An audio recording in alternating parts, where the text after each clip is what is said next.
I approached Bill more initially as a person of interest. I identified myself, fully showed him my credentials, and told him who I was, and told him that I was interested in the story, and that I wanted to know what he knew, if there was more to the story than he had in the book.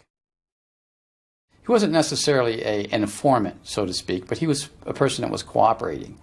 Well, in order to test a person, to make sure that that person was on our side, there were some tests and some things that we had him do.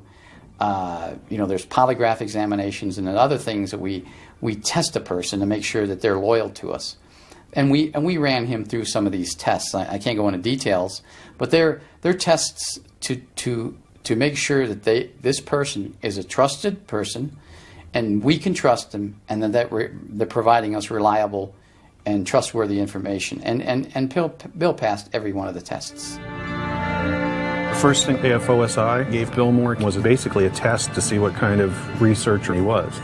What they gave him was something that became called the Silver Sky Memo, which described a UFO sighting with multiple witnesses that had happened supposedly sometime in the 1960s in southern New Mexico. And there were names, there were places.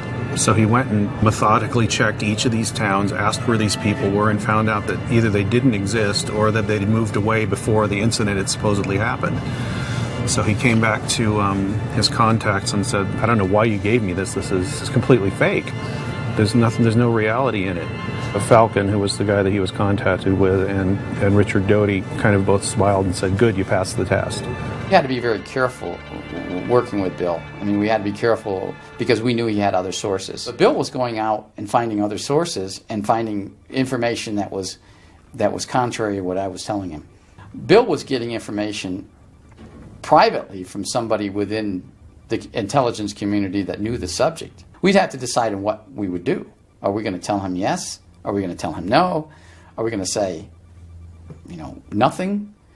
And a lot of times we would mix in a little bit, saying, I wouldn't believe everything that you were shown. Basically, I would leave it at that. Well, that put a little bit of doubt in Bill's mind to whoever his source was in Washington. And then we went out and tried to find, I wouldn't, but other people would try to find who his source was, because some of the information that was being leaked was in fact classified. And now we were concerned that somebody out there, somebody within some office in Washington, was disclosing classified information. Now, we wouldn't probably have ever try or convict a person for doing that, but we would want to know who this person was, and then we would want to convince Bill Moore that what he was receiving wasn't good information.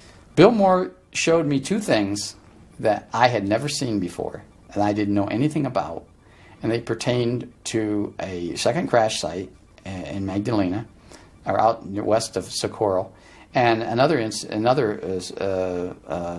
very intriguing story that I had never seen or heard, which I can't go into details on, but was something that I had never heard. Well, when I sent that information through the channels back to Washington, there was a special colonel, a full-bird colonel, that came out from OSI and wanted to meet Bill Moore, because he said this colonel obviously knew a lot more than I knew about the subject matter, and he said, we need to talk to this guy. So I had set up a meeting, and we went to another location outside of New Mexico and met with Bill, and I didn't introduce this colonel as an Air Force colonel. I just introduced him as a partner of mine, so Bill would think he was just an OSI agent. In fact, we had a scheme set up, me and the colonel and I, that I was in charge of everything to make it look like he was working for me.